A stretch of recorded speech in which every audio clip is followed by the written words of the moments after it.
Ooh, AC Miners blocked there. And De Beer going over the blockers there. And that one falls inside, so that will be a point for the Thunderbells. That will be their first official kill block of the game. Get that lead back, eventually the win.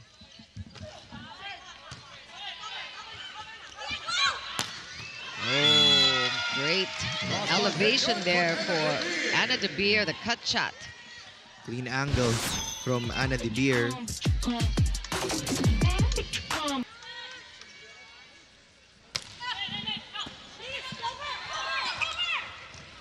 Ceballos is in front. Alba looking for Soyud. And again, De Beer from the pipe. And zone 6. Kahit na may cover na, nandun na si Gretzel Sotones. Chiqui Robopuno with Neil Flores, Jules Israel. We are at our second set. Akari took the first set, 25-23 for those of you just joining the action now. Soyud again, that's 2. And they say, I mean, the first time, Zeus did not see it coming, but... Zeus and Akari, pag pumupunta sa drop ball yung Zeus Coffee, yung wing spikers ng Akari nakasunod na dun sa blockers, kaya nakukuha agad. But for Zeus Coffee, they're actually anticipating harder hits, kaya mas nag-backpedal sila sa likod. So I guess there needs to be an adjustment in terms of positioning. Kailangan halfway lang through the center court if you want to catch up dun sa mga drop balls na binibigay ni Ellie Soyud. Meantime, the Tibay defensive play of the set brought to you by Lastosil, Selyado ang bubong, anumang panahon.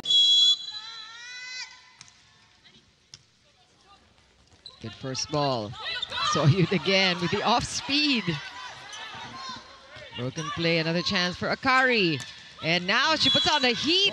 So she also knows talaga when to pull surprises against her opponents. Now you can see how one step can make all the difference when you're chasing after the ball. Lalo na pag setter ka, pag umangat na yung bola, kung anong direction papunta yung bola, kailangan pabuta ka na doon. Right.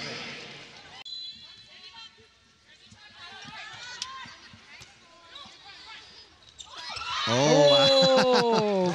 Sneaky play there from Mars Alba. Check that. Iroa is currently number 6, still in the top 10. But we've got 2 Akari Chargers. Also her contributions on defense, which is what she's been focusing on right now, according to Jules. So nakita mo si Gretzel medyo pumapabor sa gitna because of De Beer's penchant for zone 6. But she also knows how to switch things around. Meantime, Miner scoring that block. Thunderbells. Actually, malayo yung agwat talaga. In terms of production, 15 points to 3. That means hindi nagiging effective yung offense ng locals. And that can be a concern for Zeus Coffee because once na ma-check ng blockers ng Akari si Anna De Beer. Yeah. Good save by Aroa. And that equals a quick point. At least get into double digits. Yeah. You don't need to outscore Anna De Beer. I don't think that would be possible with how she's playing. Pero kailangan pumuntos ka din. Ooh, and she's being checked by Justina Zareno there. Aroa also doing a stellar job as libero.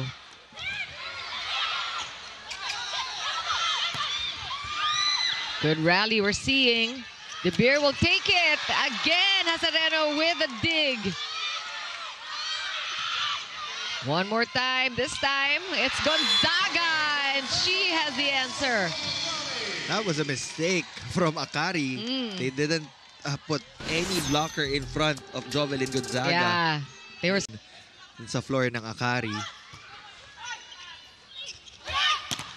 That one off the hands, but good rebound here for Zeus. Ceballos blocked solid by Camille Victoria.